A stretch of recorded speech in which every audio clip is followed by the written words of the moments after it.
maalinta caashuura waa goorma fadligeeda maxaa waaye maxaana la sameeyaa alxamdulilah wasalaatu wasalaamu calaa rasuulilah walaalaha ilaahay darsiis jecel meel adduunka aad ka joogtaan assalaamu calaykum waraxmatullaahi wabarakaatuhu waxaa inoo bilowday bishii qiimaha badnaa oo la dhahayay bisha muxaram oo ahayd bisha ugu horreysay islaamic calendarka saan ognahay waxaan leenahay muslimiinta sanaan leenahay waxaa bilowday sanadkii 1444 bilowday laga yaabo inaad taqaanid 2022 lagu jiro inaad taqaanid waa laga yaabaa laakiin ma taqaanaa sanad inaad leedid oo islamic calendar la dhaho oo maanta bilowday ama noo bilowday hadda bishan 1444 walaalayaal maalinta caashuura waxay ku jirtaa bisha ugu horeyso oo bisha sanadka islaamiga oo muxaram maalintii aaga jirtaa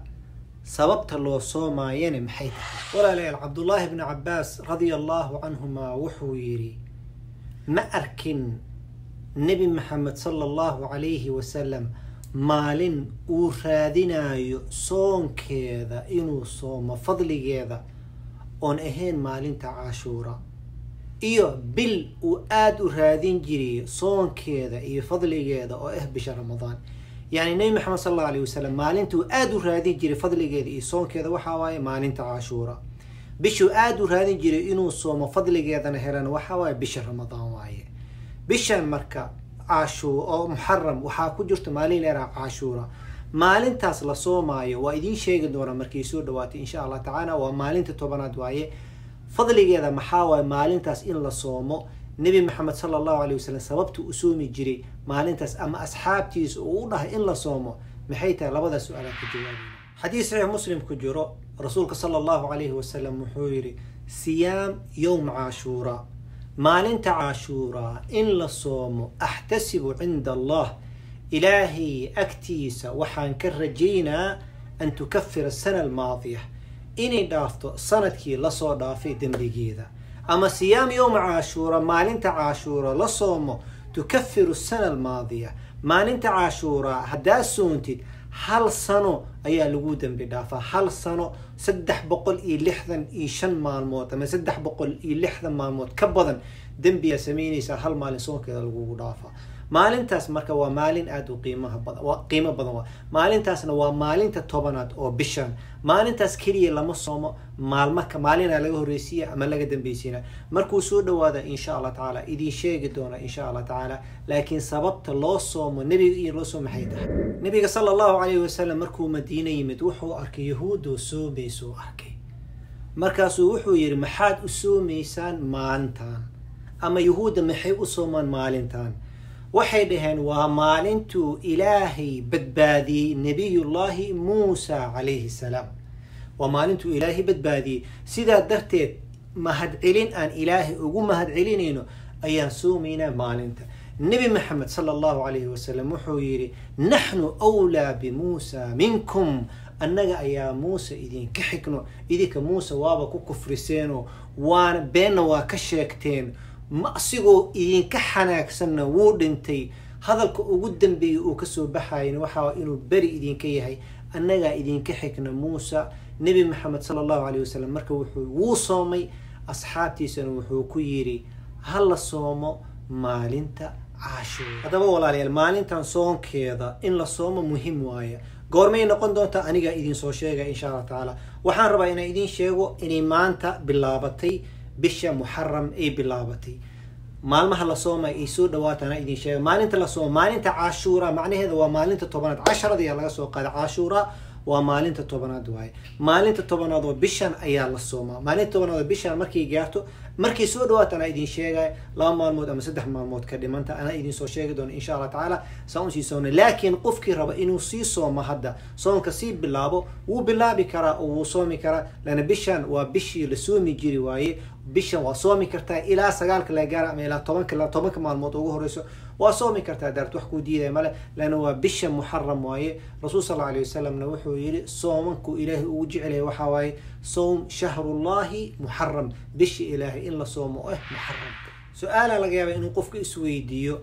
maalinta caashuura kaligeed maa la soomaa mise maalinaa laga hormarsiinaa mise maalinaa laga dambaysiinaa kaligeeda ma soomi karaa su-aalahaas dhan waa ka jawaabi doona markii waqtigeeda la gaaro laakiin haddaan kuusii sheega insha allah tacaala waa soomi kartahay maalinna waa ka hormarsiin kartahay maalinna waa ka dambaysiin kartahay bal nabiga sala allahu calayhi wasalam xataa wuxuu inoo sheegay in maalin lagu daro rasuulka sal alla alay wasalam wuxuu soomay maalinta caashuura ayuu soomay markuu soomay ayuu wuxuu yidhi sanadka soo socda hadduu ilaahay i gaarsiiyo maalin ayaan ka hormarsiin doonaa laakiin nebi maxamed sal alla alay wasalam ma gaarin sanadkii oo wuxuu dhintay intuu sanad kale uusan gaarin ayuu dhintay laakiin xadiidka maxaa ku jira hadduu ilaahay gaarsiiyo waxaan u soomaa maalinta sagaalaad iyo maalinta tobanaad waa soom nebi maxamed sala allahu calayhi wasalam sababtuu u yidhi maxay tahay hadduu ilaahay i gaarsiiyo sanadka soo socdo maalin ayaan ka hormarsiin doonaa sababtuu nebigu u yidhi maxaa waaye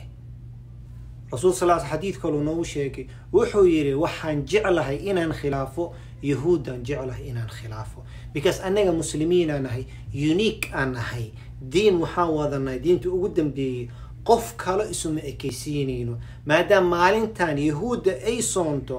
waxaan samaynaynaa maalinaan ka hormarsiinaynaa oo maalinta ka horeys maalinta sagaalaad oo kalean soomaynaa maalinta khayrka badan umadaynayna khayrka waa lasaga daydaa laakiin maalinta ayaga ay soomooyin waxaan samaynaynaa saan u khilaafna ayaga maalinaan ka hormarsiinaynaa ama haddaa aragtid haddaadan awoodina maalin ka hormarsiisid maalin ayaa ka dambaysiinaysaa maalinaa ka hormarsiisidaa fiican haddaadan awoodin maalin kalaa ka dambaysiinaysaa insha allah intaas dhanna waxaa kasii fiican haddaa maalin ka hormarsiisid maalina ka dambaysiid sababta maxay tahay waxaa laga yaabaa bisha dadki inay isku khilaafeenaa laga yaabaa waxaa laga yaabaa hadda maalinta 30 oo July inay qaar u bilaabatay qaarna waxaa laga yaabaa maalinta 31 July inay bilaabatay keewa marka maalinta caashuura ma taqaanid saaga baxday marka khilaafkaas maalinta sagaalaad soontid oo maalinta tobanaad soontid maalinta 11aad waa soontid maxaa khilaaf ka baxday hadaa tiray maalinta tobanaad bisan sooma hadaa tiray waxaa laga yaabaa qoladii shalis 10 kood inay saxsanaayeen lagu yaabaa oo maalin sidii ajirka ku weysidaa laga yaabaa hadaa tiray tobanaad iyo sagaalaad sooma marna ma weynaysid hadaa sagaalaad iyo tobanaad 11aad sidii waxaa guarantee maalinta caashuura inay helaysid guarantee sida darteed waxaan kula talinaa tala ahaan hadaa awoodid 3 maalmood sagaalaad tobanaad 11aad ina soontid ayaan kula talina hadaa awoodid goorma waa sagaalaad iyo tobanaad iyo 11aad ballan way ana idin soo sheega laakiin hadda waxaan idin sii diyaarinayna u diyaargarow su'aal kale imaanayso qof qalla lagu leeyahay ma soomi karay maalinta caashuura waxaan leeyahay maalinta caashuura sanadkii hal maalin horta maxaa keeno markaa aragtid sunno soon lagu yiraaho qallahina soo qaad qallaha meesha ma geli karaa maxaa keeno soonka ma saas kugu adoo kugu culus maalinta caashuura maalin sunno waaye rasuul sallallahu alayhi wasallam sabab uu soomi jiray maalintu ilaahay nabi ilaahi oo Muusa badbaadiyay waaye hal sana ajira lagu helaa sunnada isku soon 300 iyo dhowr maalmood kala haysatay markasta sunno la sheegay maxaa tira oo horta qallaha lagu leeyahay qalladan uu gudi kara ama qallaha ma dhaxgelin kara maxaa tira qallaha soon maanta haysa biri dambaaysa biri ku xiga haysa maalin badan haysa tobanaad kulli lama gaarin soon qallaha waqtiga soon insha Allah ta'ala su'aasha kale isweydiina waxa waa qof qalla lagu leeyahay soonka maalinta caashuura ma soomi kara su'aasha soo noqoni haddaan kaga sii jawaaba ha waa soomi kartaa adoo qalla lagu leeyahay waa soomi kartaa waa hal maalmood ama laba maalmood ama 3 maalmood yey ku dhaafin khayr Allah ku siiye naftaada u gargaar inta nooshihi ugu dambeyntii Ilaahay subhanahu wa ta'ala waxaan weydiisanaynaa dambigeena inuu dhaafo dambiga waalidkeena dhaafo naarta naga xoreeyo jannada nagu wada kulmiyo aamiin dhaha jazaakumullahu khayran barakallahu fiikum bish sanadka cusbaa noo bilowday 1444 noo bilowday bishii qiimaha badneedo ugu dambeysay biashhurul xurumka dhul qicda iyo dhul xij iyo muharram saddexdii bil isku xigtay oo ashhurul xurum maanta bishaan ugu dambayso kadib bil caadan gelina bishaan marka maadaama bishii ugu qiimaha badnaa ashhurul xurum ay ahayd oo shahrullahi la yiraahdo كددال إن شاء الله تعالى خير الله كسيو هذا مال ما كلا كسومي كرين مالين تطبنات أو عاشورا صون هذا كدرت سجالات ويك في عنتهاي هذا سجالات طبنات كوي طبنات كديك تدني ويكسي في عنتهاي خير الله كسيو دم بيجيني كين الله داف جزاكم الله خير بارك الله فيكم فضلا كفائديسو ولا لها كلا أسي قد بي بخيل هالنقولين أكتادي استاجن السلام عليكم ورحمة الله وبركاته.